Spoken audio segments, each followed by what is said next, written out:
Barbers, what's going on? It's your man, it's MarvyMarv, and you are now tuned in to the Barbers podcast. And we are back for part 2 of 3, the conversation with my guy, Will Stam. Now, for those of you that are just tuning into this video that haven't seen part 1, make sure you go on my channel and go through the videos and watch part 1 first. So that way you can have some context as to what we're talking about in part 2. For those of you that already seen part 1, you already know it was full of game. Will was dropping heat like he always does. You know, MarvyMarv dropping heat as well.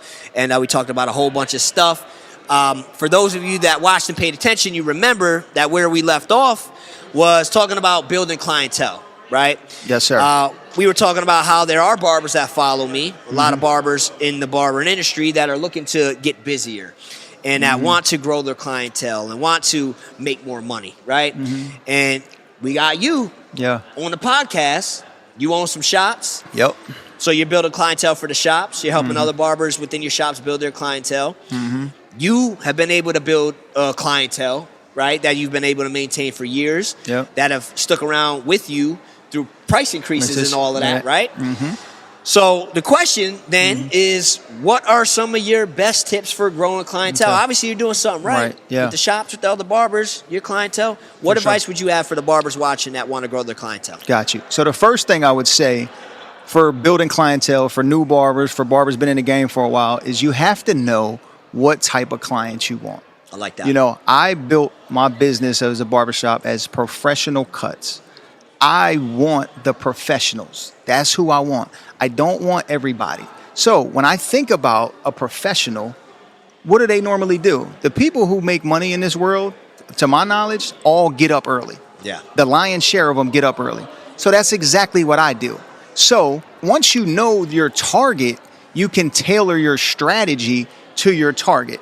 The example I have for that is I have been going to the barbershop at 6 o'clock in the morning for the last 15 years. And I've done that. And I get off at 2 o'clock. I'm picking my kids up off the bus. I have family time. One of the big struggles I hear barbers talk about, yeah, man, I work all these hours and this and this and that, 7 to 7, 8 to 8, 12 to 8, whatever.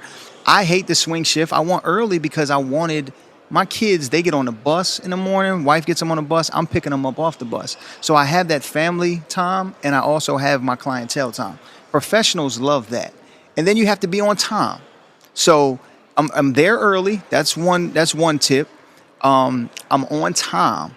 So no more than 5 or 10 minutes. I see barbers nonchalantly come back from lunch 30 minutes late. Like, oh, I just told them I was running late for lunch. Yes, I mean, they might say okay, but it's not okay. Right?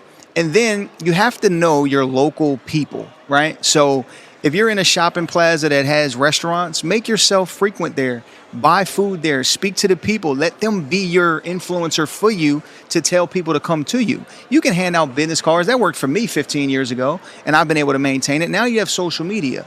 You want to promote your product of what you do. Show some transformations. Get some client testimonials. Get some reviews online somewhere. Maybe you can use Google. Maybe you can use your own app. I don't know as far as what channel that you use, but third-party testimonials always help because referrals are always the number one marketing strategy in the world.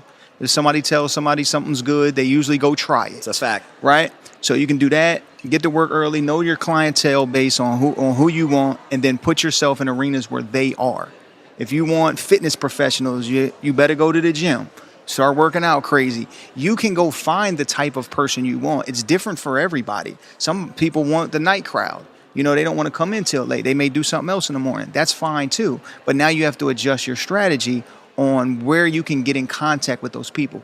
And then here's the number one thing. How many people are you telling a day that you actually cut hair? Right. Are you wearing it on your shirt? Is it on your hat?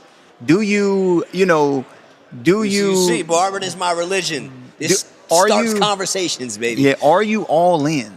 Like, there's so many people that are undercover barbers. It's like almost like they're embarrassed. Yeah. Like, oh, yeah, I cut hair. Like, if you have that type of demeanor, posture, people follow strength, not weakness. So if you're charging $40, but you got a $20 posture, nobody's coming to that.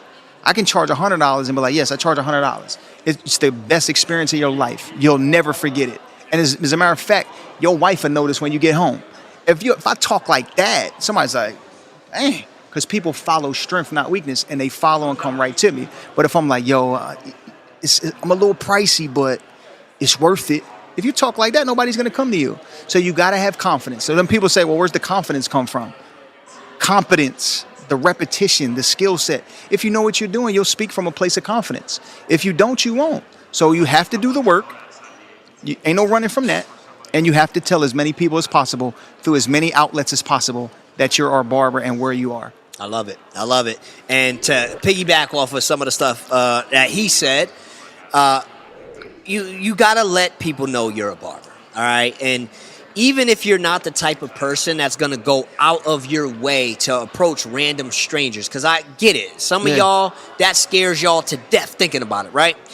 So even if you're not going to be that type of person, you don't want to become that type of person, fine, all right? I would challenge you on that, and I would argue with you on that and say, all right, let's grow into that person. But let's say you don't want to, right? It just scares you too much.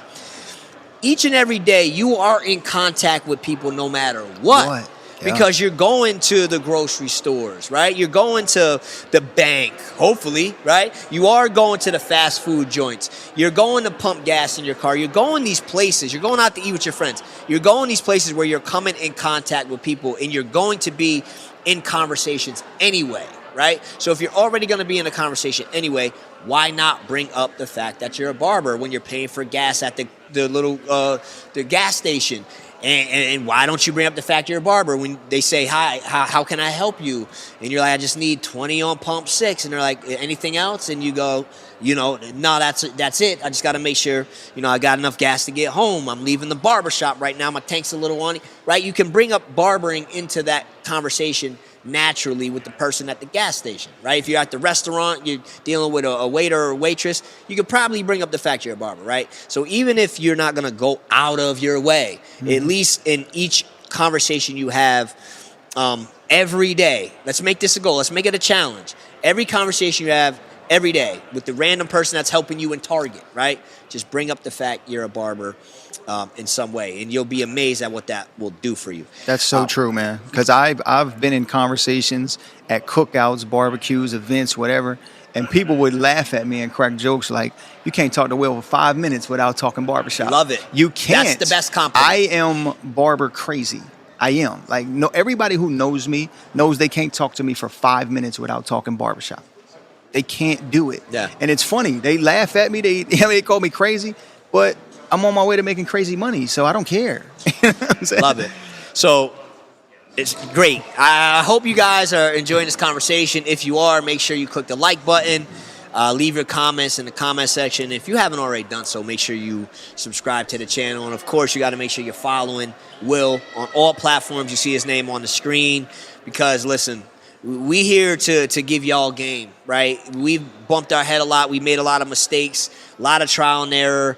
And we come from a spot where we're doing our best to provide perspective, provide insights, to give you guys resources, tools, and strategies to help you achieve what we've been able to achieve faster than we've been able to do it. Yeah. All right, so make sure you're doing those things.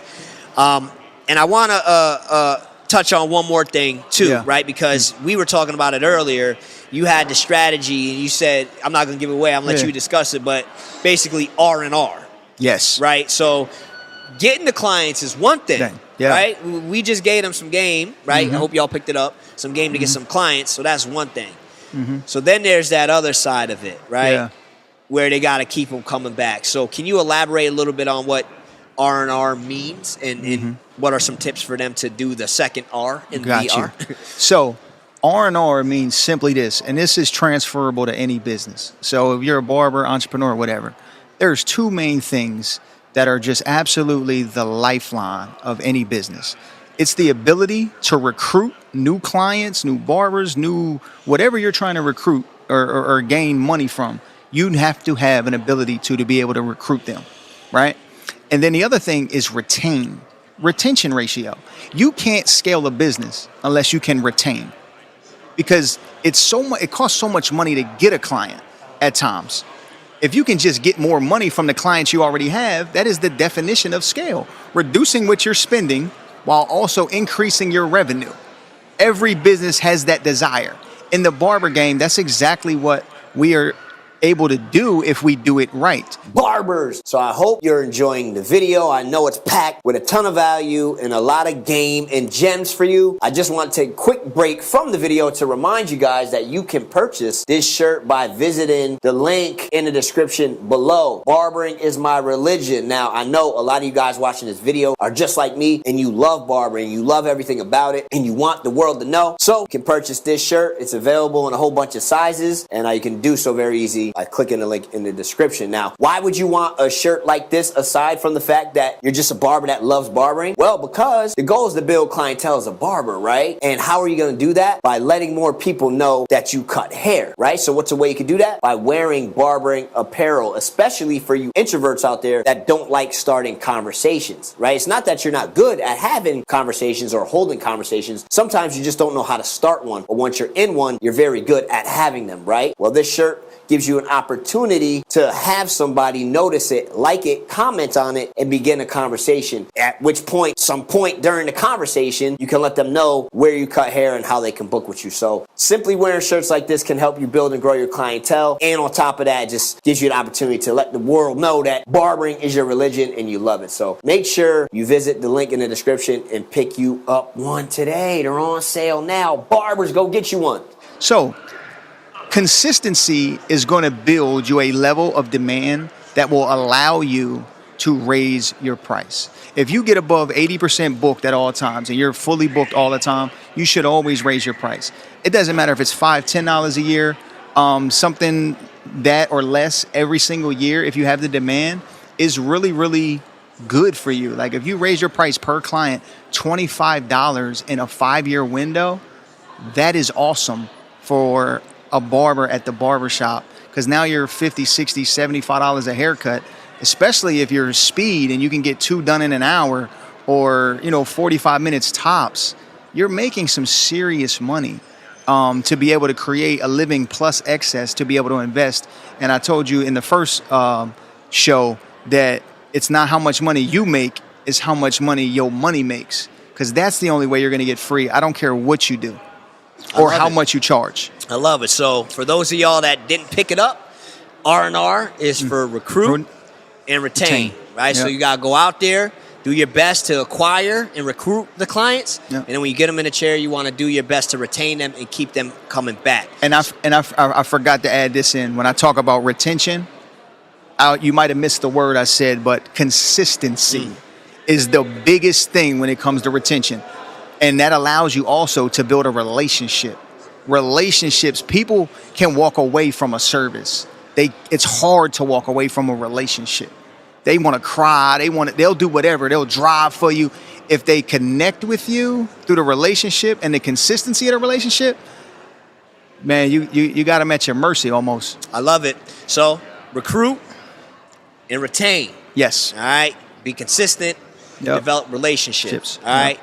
What are some of your secrets to increasing client retention? Like, what are some of the things that you do? Yeah, consistency, right? But in what ways are you consistent? When it comes to you strengthening a relationship, what are some things you do to make sure you're growing the relationship and having it flourish? What are some of the key things that you're making sure you're doing with all of your clients to guarantee that they come back? Number one thing. Matter of fact, we're going to stop right there. Barbers. Again, I told you guys, this is a 3-part conversation that we're having.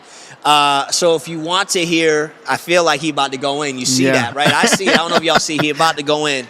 So if you want to hear some of Will's best tips and advice for retaining clients, and you want to hear what MarvyMarv got to say about it, make sure you click the subscribe button so that way you can get the alert when we drop part 3 of this 3-part conversation. I got some good ones too. I know he do. I know because we already talked about something. I know he got some good ones. So make sure you subscribe to the channel. If you enjoyed this video, make sure you click the like button. Leave the comments in the comment section. Let us know your thoughts. Feel free to share this on all your channels. Send it to a friend that you feel like could get a lot of value from this conversation.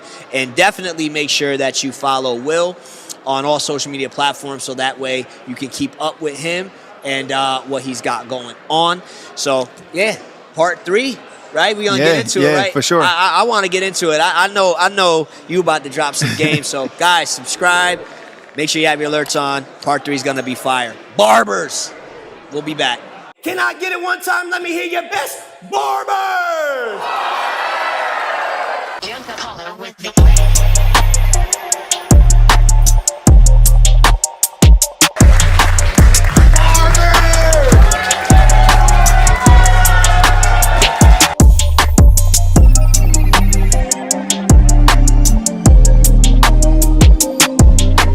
Can I get a barbers? Barbers! Barbers!